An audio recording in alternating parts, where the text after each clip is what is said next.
Now, the greatest story never told with Miles and Thrill. Hola! Welcome to the Greatest Story Never Told podcast, episode number 34. Already? Yeah. I feel like we just did 33. Time's going by. It really is flying. And, as we know, last time we talked, we were talking about maybe taking a little vacation and taking this week off, and we decided, you know what, you need us so much that we are here again for you. Because we're givers. Yeah, we really are. In fact, I've given more people STDs than anyone I know. Even though we're on vacation right at this very moment. We are here for you right now with the Greatest Story Never Told podcast. Again, if you would like to be an official sponsor, just shoot us an email to the men's room at KISW.com. Show us a receipt of your donation to the fine folks at the Fisher House. We prefer you make a donation to the local Fisher Houses here in the Pacific Northwest. Sure. If you want to go to fisherhouse.org and make a donation there, keep in mind that goes nationwide, and that's doing a lot of good for a lot of different people. But if you want to keep your donation local, we suggest you go and hook up the local Fisher Houses for your sport. So there you go. As we do every time we start the Greatest Story Never Told podcast, if we have an email from you about any of the contents that we have discussed, we give you a little time here to share with us your story. And as far as the Greatest Story Never Told, a lot of people are now sharing their stories that they really don't want to share. And everyone's got these stories in their life where... Yeah, and trust me, there's some stories you will never hear. We can't tell you a lot of the things that have happened. This is actually problematic, and I'm not making this up. So Miles and I will discuss a little bit on what story do we want to go with. And there's no shortage of stories, but we timeline things, and we start thinking about some of the other people that may have been involved, the people pieced together, and we're like, listen, we can't share that story until one of us is on our deathbeds, and preferably one of us is also already dead. Like, you can't be on your deathbed, all right? And then tell the story, but I'm still in good health. Sure. Because it'll be problematic for me. And there's certain stories that we'd like to share. We would appreciate that the people that were involved with us would want to be included in the podcast. But ultimately, we feel like in as well that they don't. And that's just basically the way it goes down. Because they might get fired. Listen, sure. A lot of our stories involve a lot of drugs, man. I mean, that's the long and short of it, and where you've done them or who you did them with. And for us, we're pretty open about it. But not necessarily all of our friends that have imbibed with us right. Would want those stories shared. And then some of them, even if you don't mention their name, say they have a spouse, and their spouse may or may not download the podcast. Yeah. That spouse is going to figure out pretty damn quick, like, you know, you were at that place when those guys were there. You said you bumped into them, but you didn't tell me the rest of the story. Yeah. I appreciate you guys protecting me like that. Right. We're throwing you under the bus. You just wait. Before we get to this email, I'll give you a story that I don't think I've ever shared from the football world, all right? And the reason is because one of the people involved is now a politician. Mm-hmm. They're in politics. And the other person involved is a state trooper. So ideally, if I could get them on the air and they would roll with a story, you know, it's a funny story. They would need a digital. You have to give them Miles, but it'd be way too easy to go. Okay, let's look at this roster. Let's look and see where people have gone in their lives. Google is not very difficult to operate if you have the name and all those things. But I will tell you this one story, which was fairly entertaining. When I was younger playing football, obviously, if you're a freshman, then you get redshirt freshman. Mm-hmm. So basically, your first year is a wash. You're just kind of there, and it's not really your official first year, but you will be a 5-year student. And the reason that they do this is because realistically, in this instance, not that most kids won't take 5 years to graduate, but understanding the schedule involved of being on an athletic team or even in the band or whatever your extracurricular activity is. You could be in theater. The number of hours that you spend outside of the curriculum to get your band performance ready or whatever it is, it might take you a little bit more time to get through. So either way, if you are younger and you're playing, chances are you are a 5-star athlete.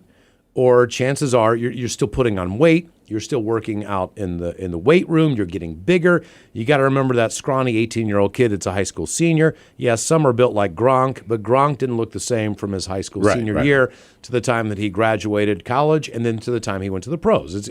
His body is still getting bigger. He's still younger. So traditionally, you do not play the younger guys. There's guys ahead of you that you learn from. Sure. And unless you're a star athlete, you don't play right away. So this is like... Did you play right away? No, I mean, it's rare that someone does. It's rare that someone comes in right away and plays the collegiate level because then you give up that redshirt year. Right. So the moment you step on the field, your year is done. So in the event that you have a really good quarterback, your two main quarterbacks go down. Redshirt freshman is your third stringer. If he goes in the 7th game of the season, that's it. For whatever reason, his redshirt year is washed, and you have to make that determination. Well, a couple of my friends.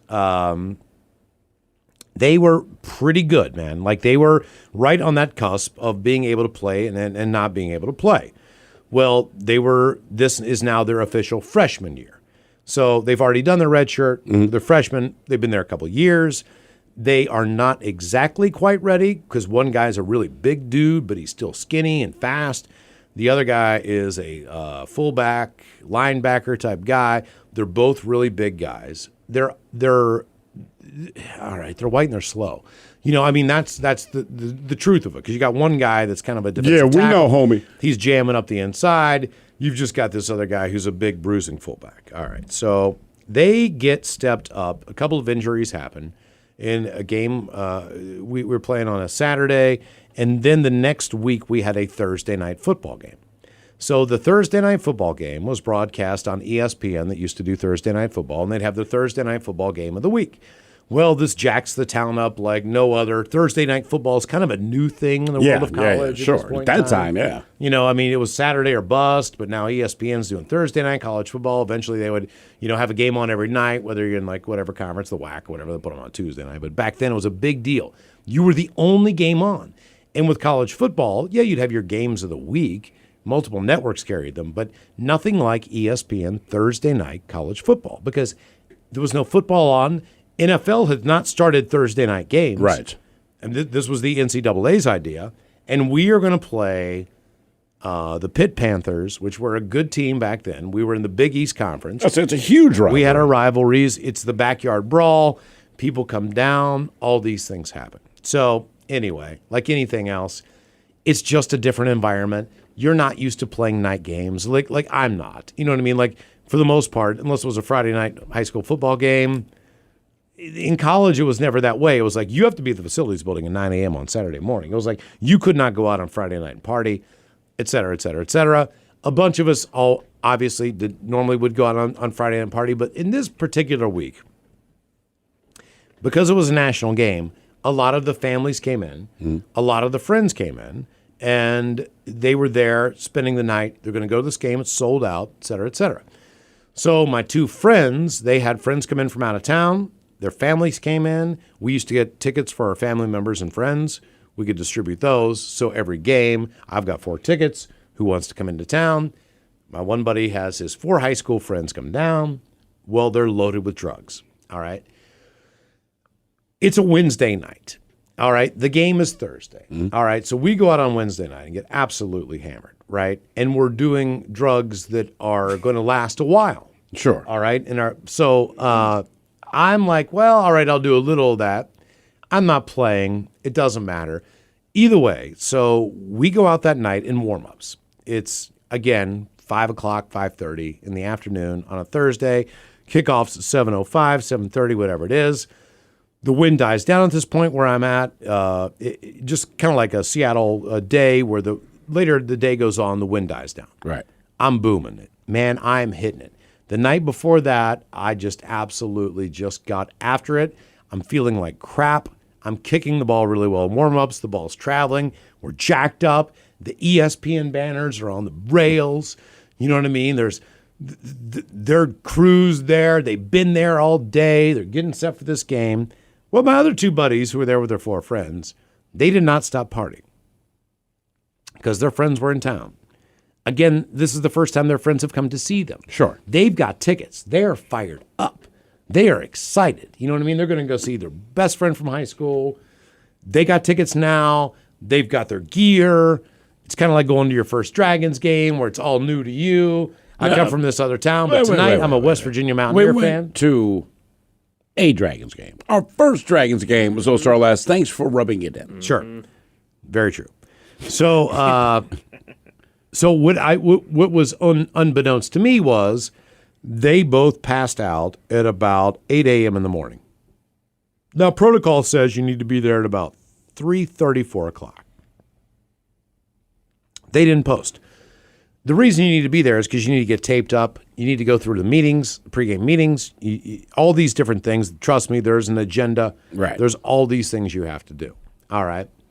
So I see these guys and I'm like, hey man, I'm still a little bit screwed up here, like from the night before, but I cut it off at like 2, 3 in the morning.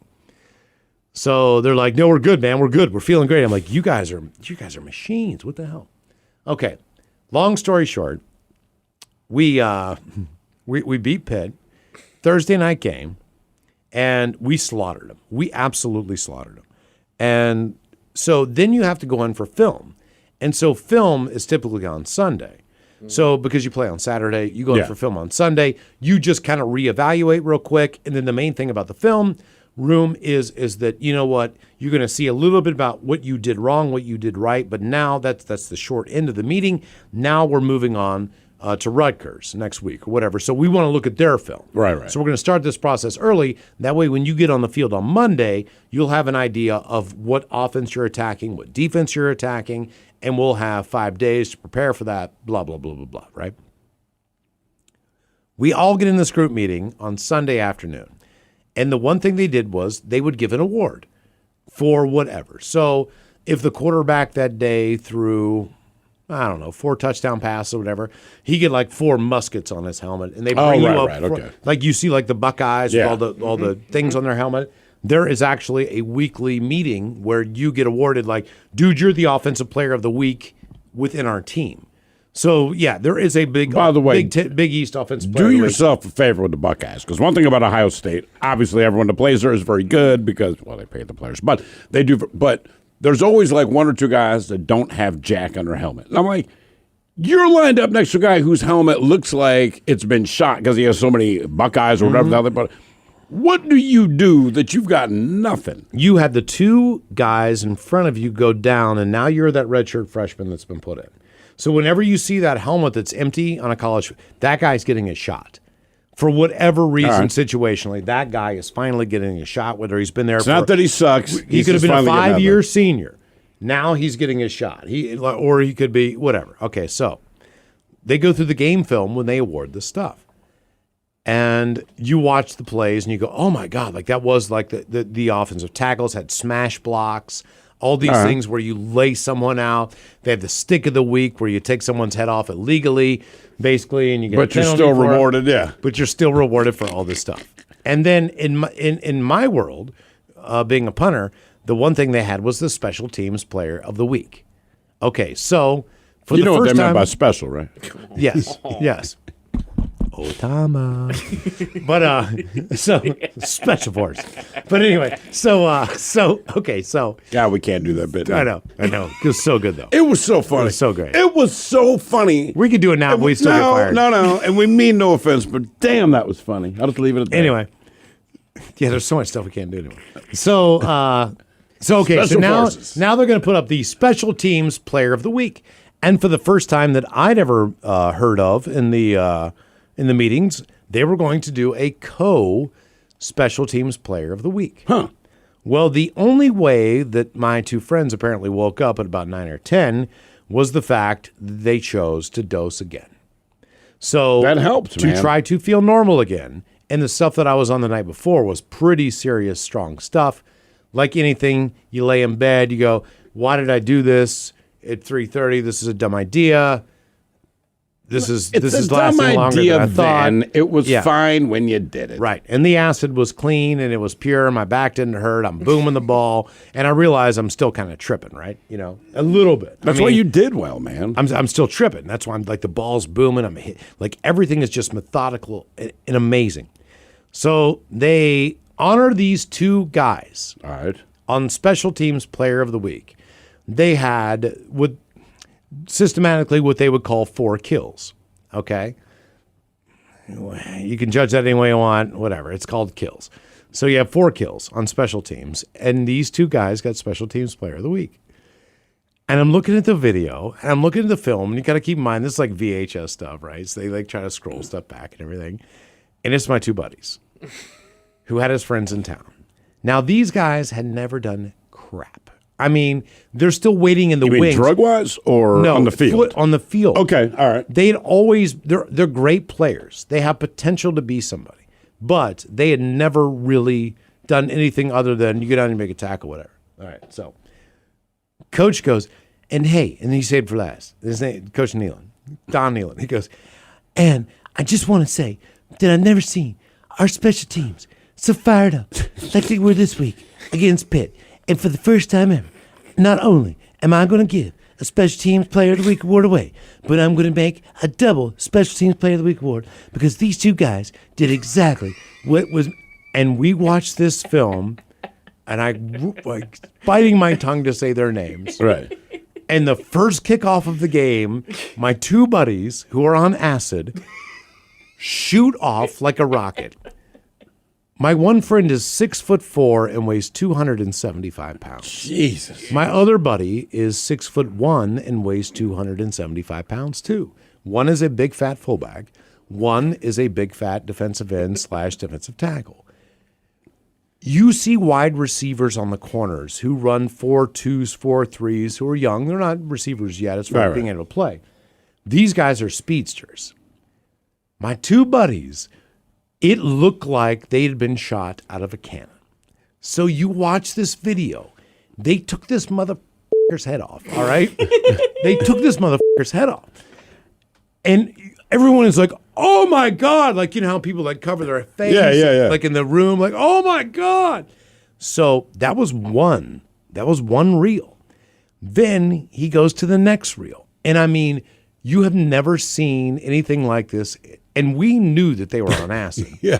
But you've never seen anybody shot out of a cannon like this before, where they are freaking just flying and annihilating people. There's a first wall, there's a second wall, then there's a third crunch wall, depending on, they can build a wall to the side. If you're doing punt return, kickoff return, there's all kinds of strategies. Either way, you bust that wall, someone's going to have to spread out, go at, and you have side contain, you have all this stuff. It didn't matter because they absolutely, so it was 7 special teams plays in a row where these two guys. And there's only about 10 7 special teams plays in a game where per team. They're 10 yards in front of everybody, and they killed people. I mean, it was crazy. And there were a few of us in the room because we're in a specialty meeting room, specialists, you know, kickers, punt return, punt, whatever the deal was. We knew what was up because we were out with them. And they're looking at each other in the meeting like, wow, man. Like, You didn't remember anything. I don't remember it. Like, and that was the one thing too, was they did not remember the game. So they have no recollection of any of this stuff. The next thing you know, they come to practice on Monday. They got stickers all over their helmets. They get like whatever you do, or they put your name up on the chart for a week. They were flying on acid. They were flying on acid. Now one is a senator and one is a state trooper. And they both go after drugs. Listen, I'm telling you, acid is a superhuman drug.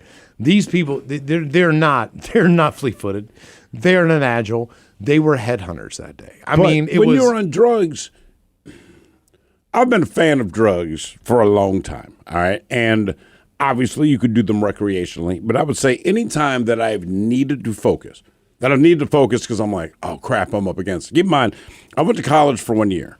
The only reason I got in is because my mom worked there, and I still got kicked out of the school. My mom pulled me aside one time saying, are you trying to get me fired? Because that's just the kind of dude I am. But with drugs, God, it sounds so bad. With the help of drugs, because I refused to study on my own time. I'm not doing additional work at home if you're not paying me. I had to pay to go to school. So I would get really, really, really high. Not acid, but I would do weed in every test, every exam I took. And the one thing, my mom's like, you know, disciplinary-wise, apparently you're difficult. But she's like, your grades, as far as tests go, Yeah. you do great. And I never told her because I get really, really baked or I'll get really, really fried. But Miles is right. When it's almost muscle memory, this thing you do is kind of muscle memory. Anything you do, that is muscle memory. If you do drugs and then you have to do this thing, right? In their case, playing football, like everything your coach taught you, that's the only thing in your mind, and you will do it to the best of your ability. And what you find is the people that are sober and they've been eating healthy and they exercise and they got a good amount of sleep, They are your bitch, and you're going to feed on them that day. The only thing that I can equate it to, as far as your life is concerned, if you've not done drugs, and this is, I mean, it happens when it happens. But say you're in your car and your car starts to, kind of just get out of control on you, whatever the deal is. You hydroplane, you do this thing, and maybe you do get in an accident, or maybe someone does pull out of you, in front of you, and you get in a wreck, whatever. You're like, you could have your collarbone broken, you could have like an arm dislodged, but in the moment when you pop out of that car, you're like, what happened? Right, because you're adrenaline. You're just fired up, right? And those drugs kind of bring out that principle in a That's weird why I way. like them. And you don't know what's going on. So even though you're completely conscious and you're completely focused of everything, it was just the craziest. But I wish I had a highlight reel of that game, because even though like the game ended like, it was like 35-12 or 13. It was like not a good game. Oh, people are going to go back and look it up. Believe me, I'm going to go home tonight and Google. You can't find it. You just can't find it. I mean, maybe you can. I bet you can. Maybe you can. I bet you can. Maybe you can. But I'll let you know tomorrow. But you've never seen anything like this in your life, as far as it's like the start of a race in NASCAR and only 2 cars pull ahead and everyone else just stays behind. They all have, and they never lose the lead. And these are doesn't matter the lap. These are the 2 crappiest cars that are in they're in the last pole position, and somehow they went wow and just pulled past everyone. And it was still one of the sickest things I've ever seen in my life, as far as just like, wow, man, if you were on some drugs, man, you could do some really messed up stuff. Every great creative thing we've had, including this country, is a result of alcohol or drugs. Yeah. John Hancock. How many people signed the Declaration of Independence? A whole lot of people. John Hancock, let's say John Hancock, he signed his name very large. Now, the thing they don't tell you in school, but the inherent truth behind it is, they met at a bar in Philadelphia to sign this, basically to flip the middle finger to England. John Hancock was real drunk. He was that guy, the guy that... I'll sign it real big. Because I want them to kiss my ass. The king to see. That is exactly, because he's drunk. And now, you know what? We say, sign your John Hancock, because our country discovered its freedom by people getting drunk. So if you got a problem with alcohol and booze, kiss my ass. And those 2 guys, after that, went on to like start for 3 years. They were already built into their role. They were fit. They were big. They did their job. I mean, they graduated with the senior thing and the whole, whatever. But at that point in time, we're just young kids. You know what I mean? We're just young guys on the team, and we were all just so fired up. But we didn't realize what happened until we went back and watched the film. Sure. Like you couldn't see, like you saw some hits, but it's hard to see on the field. So then when you saw it though in the specialty meeting, it was like, oh my God, like. He's at the 30 and the ball's in the air. Now he's at the 20 and the ball's in the air. Bam! This is kickoff. Like the ball doesn't fly on kickoff like it does on punts. You're like, oh my God! It's the beauty killed someone. of drugs. Ozzy Osbourne doesn't remember writing Blizzard of Oz because he was high. It's a spectacular album. That's all I'm saying. I'll rest my case. All right, there you go. There's our vacation edition of the Greatest Story Never Told. We need to stick around, and we're going to cut another one for you for the next week. You've been listening to The Greatest Story Never Told with Miles and Thrill on radio.com. Oh, man! A Double Flush production.